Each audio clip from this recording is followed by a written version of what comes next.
Good morning, dear students. Today we will study chapter 8, that is Indian heritage and culture. The term heritage means traditions or beliefs, values which are passed from one generation to another. But when we study this term in relation with the country, the term gets broader. So, the heritage of a country means the traditions, languages, buildings, paintings, literature, music, and dance of a particular country that existed in the past and continue to be important in the present is known as heritage. So, the first topic is architecture. The word architecture in simple words means the design of a building. So, in this topic, we are going to study about the design of the buildings which were constructed in the different times. So, the first period is ancient period. In the ancient period, it was discovered by archaeologists that baked bricks were used to construct the buildings, and they got the baked bricks when they were researching on the Indus Valley civilization sites or Harappan sites. This image is of a Indus Valley civilization site. So after this time, Buddhist and temple architecture came into existence.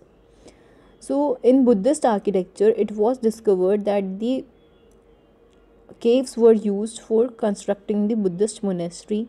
The best example for this is Ajanta and Ellora caves, and it was also discovered that large rocks were used for construction of the buildings in Buddhist and temple architecture. Let us move towards the next slide.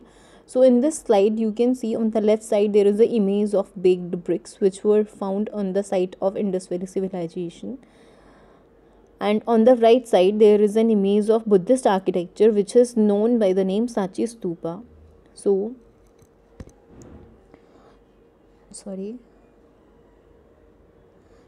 you can notice that there is a circular roof which is being constructed over the building. So this circular dome like structure was a very prominent feature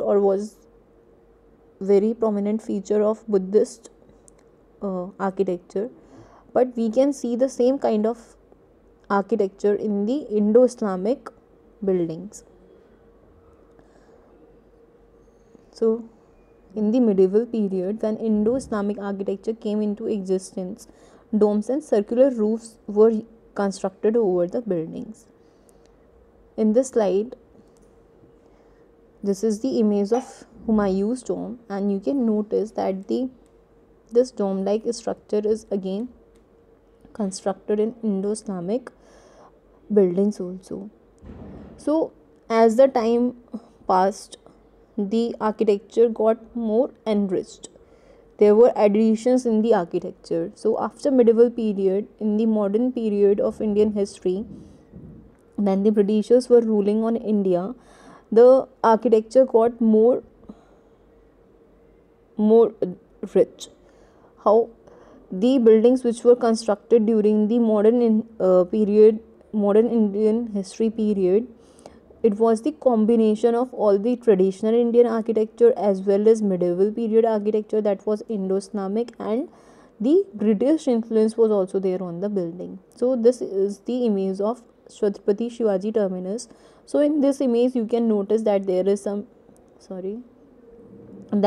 British architecture also, and there is Indo-Islamic architecture also. So the buildings which were constructed in modern Indian history period, the buildings were having a combination of all the traditional and Indo-Islamic architectures.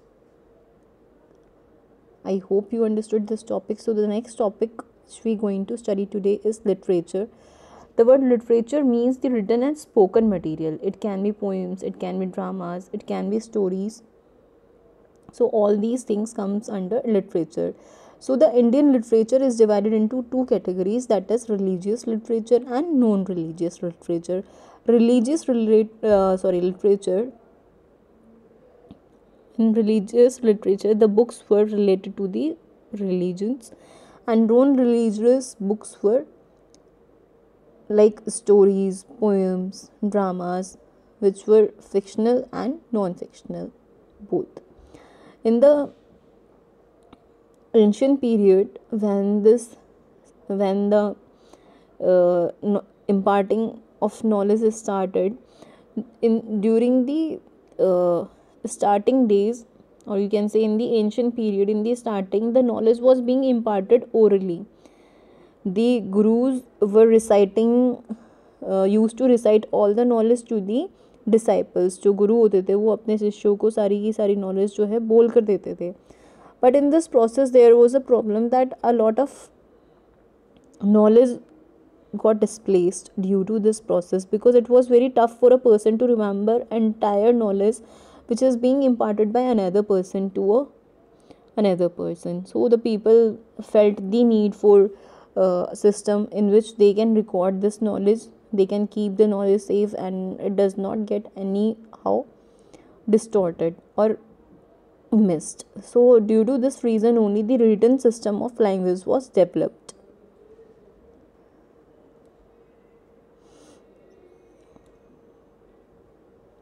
So what is a language? A language is a system of word or sign that people use to express thoughts and feelings to each other. So language in simple words is a medium of communication through which you can convey what you want to say, or what you think about a person, or any information, any message which you want to give to another person.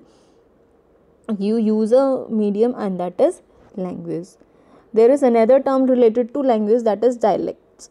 So what is a dialect? It is a way of speaking language differently in a particular area. For example, if we take the example of language Hindi, we can see that in different areas Hindi is spoken in different ways. Somewhere when you listen somebody's language, if somebody is speaking Hindi, it sounds very soft. And in some of the areas when you listen, the people are speaking Hindi only, but it sounds very harsh. So why there is a difference? The language is same, but the way a person speaks changes. So the different ways in which a particular language can be spoken is known as dialect. It is limited to a particular area. For example, if you visit Haryana, you will find language very harsh, but when you are in UP, you will find the Hindi spoken by the people in UP to be a bit soft. So this is dialect, the different ways of speaking a particular language, which depends upon a particular area in which you are living, or to a particular group of people. So there are 22 scheduled languages recognized by Indian Constitution, and some of the languages are given. You can learn them. Now we will study the next important feature of Indian heritage, that is painting. So as we studied about different kind of architecture which was used during different time periods of Indian history, in the same manner paintings also got evolved. This style of painting also got evolved as per time. So the paintings also will study according to the period. So during ancient time, the cave paintings were very popular. The cave paintings were even painted by the people during before historic time, the time prehistoric time, when the people were not knowing how to write something. They were only knowing how to, they used to draw whatever they did. Even if they hunted an animal, so they used to draw the picture of that animal hunting scene. So cave paintings are generally found in Ajanta caves, Kailashnath temple. Several paintings can be seen there. I will show you a cave painting in another slide. So in this slide you can see on the left side there is a cave painting, and it is in Bhimbetka. So during medieval period, the miniature paintings got very popular. What were the miniature paintings like? So as you can see in this slide, this is a miniature painting. Miniature paintings were very small as compared to the other paintings, but they were very detailed. Each and everything which is being drawn in the painting can nicely noticed. Get nicely noticed. You can easily understand what is being drawn there. So if you see this image of miniature painting, you will notice that you can even count the number of persons which are being drawn in this painting. So these paintings were very colorful, and they got colorful, sorry, and they were very detailed, and they became very popular during the Mughal rule in India.